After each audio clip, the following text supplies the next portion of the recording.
ಸರ್ದೇರೆ ನಮಸ್ಕಾರ. ಇದು ಕಾಣ್ತಾ ಇರುವ ಕಾಲೇಜು ಆರ್ವಿ ಲರ್ನಿಂಗ್ ಹಬ್ ಅಂತ. ನಾನಿಲ್ಲಿ ಲೆಕ್ಚರರ್ ಆಗಿ ಕೆಲಸ ಮಾಡ್ತಿದ್ದೆ. ಕಾರಣ ಏನು, ಇದು ವಿಡಿಯೋ ಮಾಡೋಕ್ಕೆ ಮುಖ್ಯ ಕಾರಣ ಏನಂತ ಹೇಳಿದ್ರೆ, ಈ ಕಾಲೇಜಿನಲ್ಲಿ ನಾನು ಬಂದು ಪಾಠ ಮಾಡ್ತಾ ಇರುವಾಗ, ಮೊನ್ನೆ ಗುರುವಾರ ದಿನ ಪಾಠ ಮಾಡುವಾಗ ಒಂದು ಮಗು ನನ್ನಲ್ಲಿ ಕನ್ನಡದಲ್ಲಿ ಪ್ರಶ್ನೆ ಕೇಳಿತು. ನಾನು ಗೊತ್ತಿಲ್ಲದೆ ಕನ್ನಡದಲ್ಲಿ ಆನ್ಸರ್ ಮಾಡ್ತಾ ಇರೋ, ಗೊತ್ತಿಲ್ಲದೆಲ್ಲ ಅಲ್ಲಿ ಬಂದೇ ಬರುತ್ತೆ ಕನ್ನಡ ಗೊತ್ತಿರೋದ್ರಿಂದ.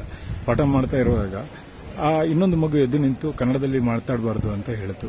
ನನಗೆ ತುಂಬಾ ಕನ್ಫ್ಯೂಷನ್ ಆಯ್ತು, ಏನಪ್ಪಾ ಇದು ಅಂತ. ನಾನು ಮಗುಗೆ ಹೇಳಿದೆ ಯಾಕೆ ಅಂತ.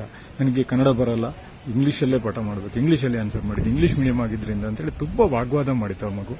ನಾನು ಬೇಜಾರಾಗಿ ಕೇಳಿದಲ್ಲಮ್ಮ, ನೀನು ನಿಂಗೆ ಕೇಳ್ತಾ ಇದೆಯಲ್ಲ ಕರ್ನಾಟಕದಲ್ಲಿ ಕಲಿತು, ನಿಂಗೆ ಕನ್ನಡ ಬರಲ್ಲ ಅಂತ ಹೇಳ್ತಾ ಇದೆಯಾ, ಅವಳು ಕೇಳಿದ ಪ್ರಶ್ನೆ ಕನ್ನಡದಲ್ಲಿರೋದು ಅದು ನಿಂಗೆ ಹೆಂಗೆ ಅರ್ಥ ಆಗುತ್ತೆ ಅಂತ ಕೇಳಿದೆ. ಅದಕ್ಕೆ ಆ ಮಗು ಹೇಳಿತ್ತು, ನನಗೆ ಗೊತ್ತಿಲ್ಲ, ಇಂಗ್ಲೀಷಲ್ಲೇ ಆನ್ಸರ್ ಮಾಡಿ ಅಂತ.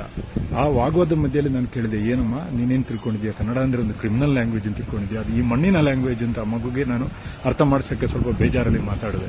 ಯಾಕಂದರೆ ಬರೀ ರಾಸಾಯನಶಾಸ್ತ್ರ ಉಪನ್ಯಾಸಕ್ಕೆ ಅಲ್ಲದೆ ನಾನೊಬ್ಬ ಕನ್ನಡ ಮಣ್ಣು ತಿಂದು ಬದುಕುವಂಥ ಒಂದು ಮನುಷ್ಯ ನಾನು. ಅದರಿಂದ ಆದರೆ ಮಾರನೇ ದಿನ ಅಂದರೆ ಶುಕ್ರವಾರ ನಾನು ಫಸ್ಟ್ ಇಯರ್ ಸೆಕ್ಷನ್ ಪಾಠ ಮಾಡ್ತಿದ್ದಾಗ ಈ ಪ್ರಾಂಶುಪಾಲರು ಇಬ್ಬರನ್ನು ಕರೆಸಿ ನನ್ನನ್ನು ರಾಜೀನಾಮೆ ಕೊಡುವಂತ ಬಲವಂತ ಮಾಡಿದ್ರು. ಎಷ್ಟೊಂದು ಬಲವಂತ ಕೇಳಿದ್ರೆ, ಆರ್ವಿಎ ಇನ್ನೊಂದು ಬ್ರಾಂಚಲ್ಲಿ ನನ್ನ ಮಗು PUC ಸೆಕೆಂಡ್ ಇಯರ್ ಆಗಿದ್ರಿಂದ ನನ್ನ ಮಗುನ ಸರ್ಟಿಫಿಕೇಟ್ ಇದೆಲ್ಲ ಇವರು ಕೊಡಲ್ಲ ಅಂತೇಳಿ ಭಯಪಡಿಸಿದ ಕಾರಣ ಒಬ್ಬ ತಂದೆ ಆಗಿದ್ರಿಂದ ನಾನು ಮೊದಲು ಸೈನ್ ಹಾಕಿ ಬಂದೆ.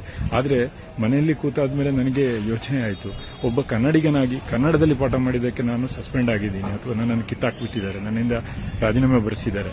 ಈ ಸಂದರ್ಭದಲ್ಲಿ ನಾನು ಕೇಳೋದು ಇಷ್ಟೇ, ಇಲ್ಲಿ ನಾನು ಸೋತ್ರೂ ಪರವಾಗಿಲ್ಲ, ನನ್ನ ಮಗಳಿಗೆ ಸರ್ಟಿಫಿಕೇಟ್ ಇವರು ಕೊಡದಿದ್ರೂ ಪರವಾಗಿಲ್ಲ, ಆದರೆ ಕನ್ನಡದಿಂದಾಗಿ ನಾನು ಕನ್ನಡ ಭಾಷೆ ಮಾತಾಡಿದ್ರಿಂದ ಒಂದು ಕೆಲಸ ಹೋಯಿತು ಅನ್ನೋ ನೋವು ನನಗೆ ನಿದ್ರೆ ಮಾಡೋಕ್ಕೂ ಬಿಡ್ತಾ ಇಲ್ಲ.